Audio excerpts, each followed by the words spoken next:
Hello दोस्तों, welcome back to my channel.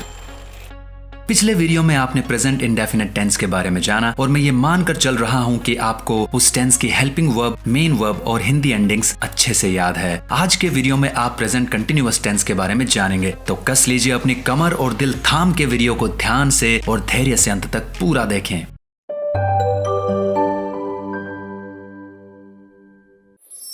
दोस्तों, शुरू करने से पहले जरा मेरे एक सवाल का जवाब दीजिए। जब आप इंग्लिश में लिखा हुआ कोई सब्जेक्ट मैटर पढ़ते हैं या इंग्लिश के सेंटेंसेस पढ़ते हैं, तो किसी भी सेंटेंस की टेंस का पता कैसे करते हैं? आपको कैसे पता चलेगा कि आप जो सेंटेंस पढ़ रहे हैं वो 12 में से उस एक पर्टिकुलर टेंस में है? आई होप आपने गेस कर लिया होगा। मैं भी बता देता हूँ। दोस्तों, किसी भी टेंस की पहचान आप मुख्यतः 4 तरीकों से कर सकते हैं। पहला तरीका हेल्पिंग वर्ब ढूंढकर, दूसरा तरीका मेन वर्ब ढूंढकर, तीसरा तरीका उस सेंटेंस को हिंदी में ट्रांसलेट करने के बाद हिंदी एंडिंग्स पहचान कर, और चौथा तरीका है सेंटेंस में एडवर्ब या एडवर्ब फ्रेजेस को ढूंढकर। लेकिन ये तरीका मैं आपको तब बताऊंगा जब हम टेंसेस को एकदम गहराई से पढ़ेंगे, और वो समय आएगा सभी पार्ट्स ऑफ स्पीच को अच्छे से पढ़ लेने के बाद। चलिए अब प्रैक्टिकल करके भी समझ लीजिए। जरा ये सेंटेंसेस ध्यान से पढ़कर समझिए। My elder sister snatches my money. मेरी बड़ी बहन मेरे पैसे छीनती है या छीन लेती है। Lalita does not want to be a cook. Lalita एक बावर्ची नहीं बनना चाहती है। I like making sentences in English. मैं अंग्रेजी में वाक्य बनाना पसंद करता हूँ, या मुझे अंग्रेजी में वाक्य बनाना पसंद है। अब जरा ये बताइए कि ये तीनों सेंटेंसेस कौन सी टेंस में है?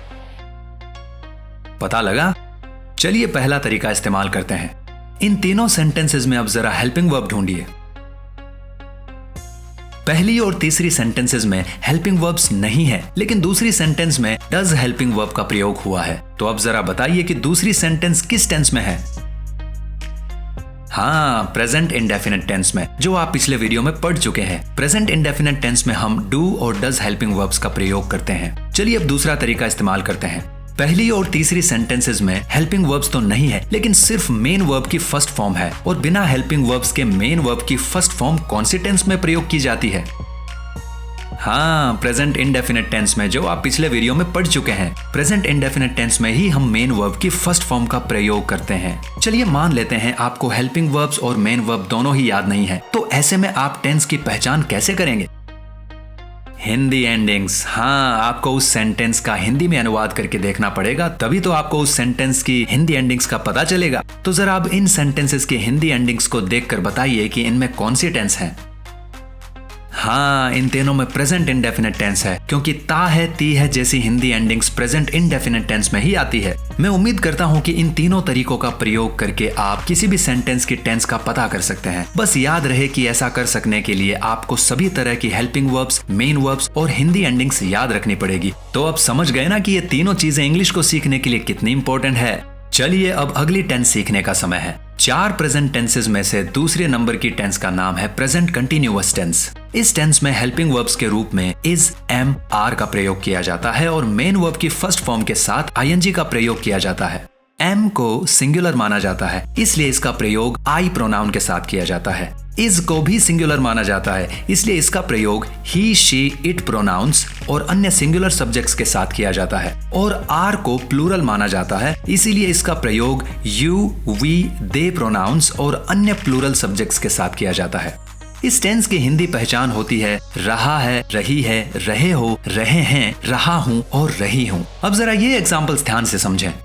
श्याम फुटबॉल खेल रहा है। Shyam is playing football. Garima सब्जियां काट रही है। Garima is chopping vegetables. इन सेंटेंसेस में श्याम और गरिमा दोनों ही सिंगुलर सब्जेक्ट्स है, इसी वजह से हेल्पिंग वर्ब भी सिंगुलर ही लगाई गई है, जो है इज। और एक चीज और ध्यान से देखिए, इन दोनों सेंटेंसेस में हिंदी एंडिंग्स रहा है और रही है आ रहे हैं। हम आजकल एक पुल बना रहे हैं, या वे आजकल एक पुल बना रहे हैं। We are building a bridge nowadays. They are building a bridge nowadays.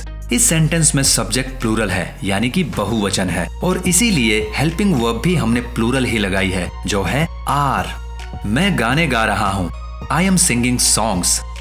मैं अपना बिस्तर जचा रही हूँ। I am making my bed. तुम कपड़े धो रहे हो। You are washing clothes. I के साथ हेल्पिंग वर्ब हमेशा एम लगती है और यू के साथ हमेशा आर लगती है। इन सभी वाक्यों में मेन वर्ब की फर्स्ट फॉर्म के साथ आईएनजी लग रहा है और आप हिंदी एंडिंग्स को तो बहुत आसानी से नोटिस कर ही पा रहे होंगे। अब जरा एक बात सोचिए, इस टेंस को प्रेजेंट कंटिन्यूअस टेंस क्यों कहा जाता है? इस प्रश्न का जवाब इस सेंटेंस के सेंटेंसेस में ही छुपा हुआ है। कैसे? जरा इन सभी सेंटेंसेस को एक बार फिर ध्यान से देखिए। इनमें वो काम हो रहे हैं जो कार्य लगातार चल रहे हैं या किसी के द्वारा किए जा रहे हैं। शुरू कब हुए पता नहीं, खत्म कब होंगे वो भी पता नहीं, बस लगातार हो रहे हैं। मुझे उम्मीद है आपने इन सभी सेंटेंसेस को ध्यान से समझकर प्रेजेंट कंटिन्यूअस टेंस और उसमें हेल्पिंग वर्ब और मेन वर्ब का प्रयोग सीख लिया होगा। चलिए जरा इन दो वाक्यों की इंग्लिश बनाकर कमेंट बॉक्स में टाइप कीजिए। पहला सेंटेंस, जया टीवी देख रही है। दूसरा सेंटेंस, वे एक पत्र लिख रहे हैं। वीडियो पसंद आया हो तो लाइक करें, कमेंट करें, वीडियो को शेयर करें और चैनल को सब्सक्राइब करने के बाद बेल आइकन को जरूर दबाएं। बेल आइकन दबाने से ये होगा कि जब भी मैं अपने नए नए वीडियो डालता रहूंगा तब आपके पास मेरे वीडियोस के नोटिफिकेशंस आते रहेंगे। मिलते हैं अगले वीडियो में, तब तक के लिए टाटा, बाय बाय, अलविदा और खुदा हाफिज।